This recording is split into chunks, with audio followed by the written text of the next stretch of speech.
কি ব্যাপার, বারবার ফোন করেছিলাম, ফোন ধরো নাই কেন? কাজে ছিলাম তাই ফোন ধরতে পারিনি। তুমি তো জানোই আমি কাজে থাকলে ব্যস্ত থাকি, তাহলে বারবার ফোন দিচ্ছিলে কেন? তোমার কি ব্যস্ততা আমার ভালো করেই জানা আছে। পৃথিবীর সব কাজ করতে পারো, আমি কোথায় কোন পরিস্থিতিতে থাকি তোমার কোনো ধারণা আছে? ওই সময় একটা ফোন ধরা আমার জন্য রিস্ক, আর তুমি ঠিক ওই সময় আমাকে ফোন দিয়ে যাও। কি এমন পরিস্থিতি যে নিজের বউয়ের ফোন ধরার সময় নাই? আর তোমার কি রিস্ক সেটা আমি খুব ভালো করেই জানি। ভালো করে জানো, তাহলে বারবার ফোন দাও কেন? আজকে বাবা যেতে বলেছিল, আমাদের যে দাওয়াত ছিল তোমার তো মনে নাই? আমার মনে আছে, কিন্তু এইসব আলতু ফালতু ফ্যামিলি দাওয়াত ফাওয়াতে আমি যেতে পারবো না, আমার সময় নাই। এর থেকে ইম্পর্টেন্ট কাজ আছে আমার। 2 দিন পর খালি দাওয়াত দাওয়াত দাওয়াত। দেখো, আমি একটা প্রথম শ্রেণীর জাতীয় দৈনিক পত্রিকার প্রথম শ্রেণীর ক্রাইম রিপোর্টার, দাওয়াত নিয়ে পড়ে আছে। আমার এইসব দাওয়াতের সময় নাই। তা থাকবে কেন? তোমার তো খালি সময় থাকবে মেয়ে কলিগদের সাথে। কি মেয়ে কলিগদের সাথে? কি পৃথিবীতে ক্রাইম রিপোর্টার তুমি শুধু একাই না, আরো অনেকে আছে যারা বউ নিয়ে সুখে শান্তিতে সংসার করে, তোমার মতন না। আমার বউ তো, সেটা তো আমি হারে হারে টের পাচ্ছি। আমার মতন বউ দিয়ে তোমার তো হচ্ছে না।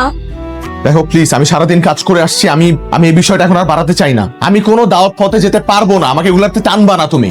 তুমি প্লিজ গেলে একা যাও তো। হ্যাঁ, আমি একাই যাব। এবার যদি যাই আমি আর আসবো না। কই যাচ্ছ তুমি? আসবা না মানে? আসবো না মানে আসবো না। তুমি সুখে শান্তিতে থাকতে চাইছো তো, তোমাকে সুখে শান্তিতে রেখে যাচ্ছি। সরো। যাও, একবারে চলে যাও। তুমি গেলে আমি আসলেই শান্তি পাই। কি এবার আমি একেবারে জন্য চলে আসছি, আর যাবো না। এসব কি বলছিস তুই?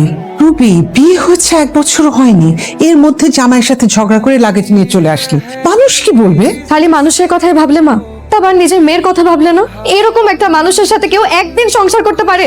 তাও তো তোমাদের মুখের দিকে তাকিয়ে আমি ওর সাথে 1 বছর সংসার করছি। আর সম্ভব না। এবার আমি ডিভোর্স দিব, দরকার হলে আমি বাকিটা জীবন একা কাটাবো, তাও আমি ওই বাড়িতে আর ফিরে যাবো না। কি বলছিস কি তুই? দোষ তো তোমার, না জেনে না শুনে একটা ছেলের সাথে বিয়ে দিয়ে দিল। ছেলেটা ভালো দেখে তো বিয়ে দিয়েছে। এই কি সমস্যাটা? কি কি কি কি কি করেছে ও? কি করে নাই সেটা জিজ্ঞেস করো। সকালে যাই, রাতে ফিরে, এতবার ফোন দেই, একটা খবরও নেয় না। ফোন দিয়ে যে আমি বেঁচে আছি না মরে গেছি, ফোন দিলে ফোনটাও তো ধরে না। কাজে ব্যস্ত থাকে, সময় পায় না। আমার থেকে ওকে তোমরা বেশি ভালো করে চিনো। ওর কাছের খবর আমি জানি না, আমাকে আর ভালো লাগে না তাই আমাকে অ্যাভয়েড করে, ইচ্ছে করে এরকম করে। আমার মনে হয় ওর একটা মেয়ের সাথে সম্পর্ক আছে। খবর নিয়ে দেখো। এবার যাই হোক, আমি ওই বাড়িতে আর ফিরে যাব না, and that's my decision, final. আমি জানতাম এরকম কিছু একটা হবে। তোমার পছন্দের উপর কোনো ভরসা করা যায় না। আমি যে কি কুক্ষণে তোমাকে বিশ্বাস করেছিলাম। আমার মেয়েটার জীবনটা নষ্ট। আসসালামু আলাইকুম ডিআইজি স্যার। ওয়ালাইকুম আসসালাম। আরে এখন কি ডিআইজি আছে নাকি? কিন্তু স্যার এখনো আমার ফোনে আপনার নাম ডিআইজি স্যার দিয়ে সেভ করা। বাবা আবির, একটু তোমার সঙ্গে একটা কথা আছে, মানে ওই রুবির বিষয়ে। স্যার ওর বিষয়ে আমি আপাতত আপনার সাথে কোনো কথা বলতে চাচ্ছি না। উইথ ডিউ রেসপেক্ট, আপনি আমার বাবার মতো, আমি আপনাকে যথেষ্ট শ্রদ্ধা করি। আপনি আপনার মেয়ের সাথে আমাকে বিয়ে দিয়েছেন আমাকে পছন্দ করে। আপনি তো খুব ভালো করেই জানেন যে আমি আমার কাজের প্রতি কতটা সিনসিয়ার। সিনসিয়ারিটি অনেস্টি দেখেই তো তোমার সঙ্গে আমার মেয়ে বিয়ে দিয়েছে না? স্যার রুবি তো স্যার আমাকে আমার কাজে কনসেন্ট্রেট করতে দেয় না। আমি আমার ওয়ার্ক প্লেসে এসেও শান্তিতে কাজ করতে। আবার স্যার আপনাকে আমি ওর সম্পর্কে কোনো কমপ্লেনও করতে চাই না, আপনি শুধু শুধু কষ্ট পাবেন। যাই ঘটুক বাবা, সমস্যা হলে সমাধান তো করতে হবে। মানে সমস্যাটা কি হয়েছে সেটা বলতে হবে, কথা তো বলতে হবে না? স্যার আমার তো মনে হয় রুবি আমাকে পছন্দই করে না, আমাকে সহ্য করতে পারে না, কথায় কথায় আমার সাথে তর্ক করে। কি ব্যাপার, জানালা বন্ধ করছো কেন? না, বাইরে অনেক বাতাস তো। বাতাস দেখিয়ে তো এখানে বসছি। আমি এসি ছেড়ে দিচ্ছি। আসসালামু আলাইকুম স্যার। বুঝলাম। আবির, তুমি কি বাসায় না বাইরে? জি স্যার, আমি বাসায়, অফিসে যাচ্ছি।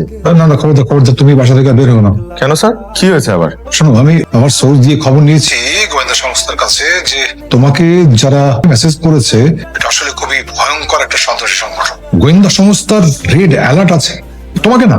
কিন্তু স্যার আমার তো সংগঠনের সাথে দ্বন্দ্ব নেই। তুমি কদিন বাইরে বের হও না, ঘরে থাকো। স্যার ঘর থেকে বের হবো না, আমার অফিস, আমার কাজ জানো। তোমার সেফটি কিন্তু এখন সবচাইতে প্রয়োজন। কাউকে অ্যালাউ করবে না, জাস্ট ঘরে থাকো, বুঝতে পেরেছো?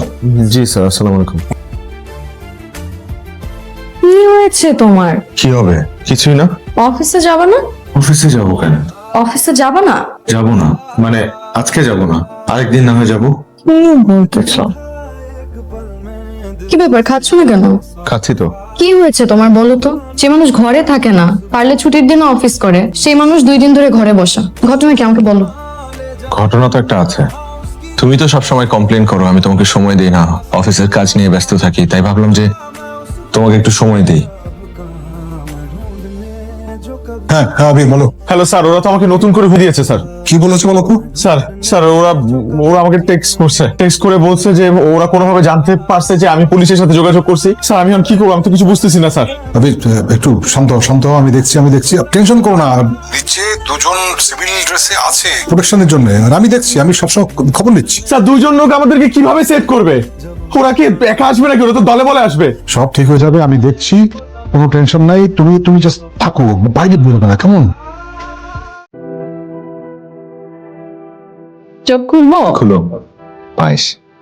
এই পায়েসে কি সেই পায়েস যেটা কথা তুমি বলেছিলে যে তুমি খুব ভালো পায়েস রান্না করতে পারো? এটাই সেই পায়েস। আর যে পায়েস তুমি আমাকে কোনোদিন খাওয়াওনি। আমার ব্যস্ততার কারণে। কে জানে? আজকে এই পায়েসটা আমি রান্না করেছি only for you. Thank you. খাবা না? তুমি খাওয়াই দাও। কেমন? মজা। আমি তো আহা, নিজের বানানো পায়েস তুমি একটু খাবে না? পুরোটা তোমার জন্য। 5 1 2 3 4 5 চাপ খাইছে, 3 নেমে গেছে। দাও দাও।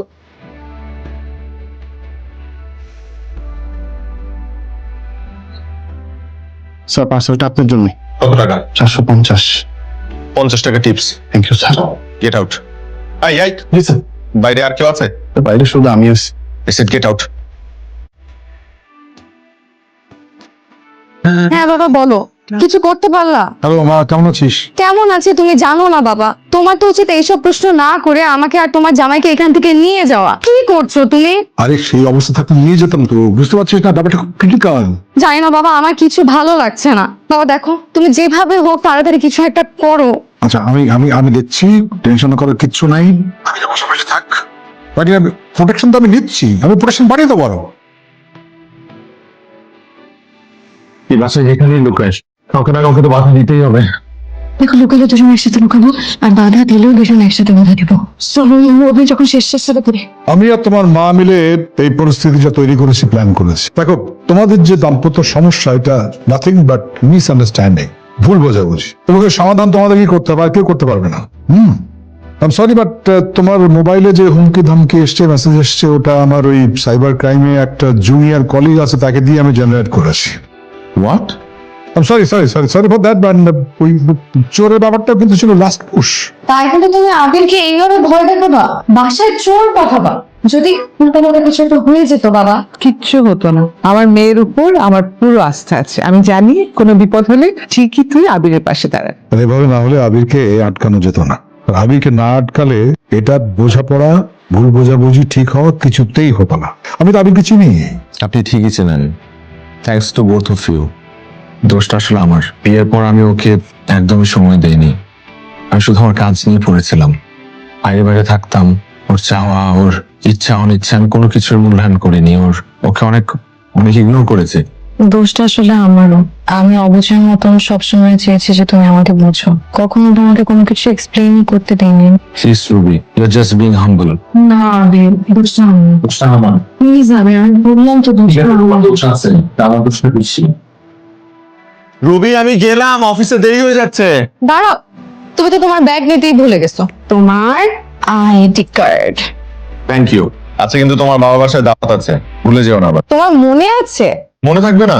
শোনো, আমি অফিসের কাজ দ্রুত শেষ করে বাসায় চলে আসবো, তারপর আমরা খুব সুন্দর করে রেডি হয়ে যাবো। হ্যাঁ, আর তুমি কিন্তু নীল শাড়িটা পরবা। তাহলে তুমি তোমার মেরুন পাঞ্জাবিটা পরবা। এই দাঁড়াও। লাঞ্চ?